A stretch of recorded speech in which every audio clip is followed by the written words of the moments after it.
मान्छे बोल्न डराउँछ, बोल्यो कि झम्टिहाल्छ, त झोले। सही कुरा कसैले गर्यो भने चिनियो त पनि झोले रहेछस् फलानाको। सत्य बोल्यो कि एमालेको झोले भनिहाल्छ, हमला आइहाल्छ। बौद्धिक रूपमा पनि मान्छेले मनमा लागेको कुरो लेख्ने आँट गर्दैन। शब्द मनमा लागे जसरी असभ्य, अशिष्ट, अश्लील शब्द प्रयोग गर्न पाउनुपर्छ भने होइन, त्यो चाहिँ गर्नेले गरिराखेका छन्। तर शिष्ट, मर्यादित, सत्य कुरा चाहिँ बोल्न पाउँदैन, किनभने ऊ आरोपित हुन्छ, ऊ लाञ्छित हुन्छ, उसमाथि आउँछ, ऊ अपमानित हुनुपर्छ।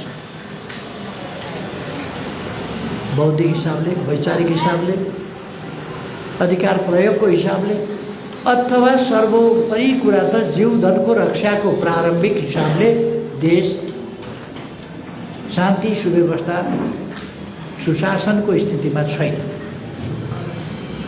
यसलाई ल्याउनका लागि, एउटा वातावरण निर्माण गर्नका लागि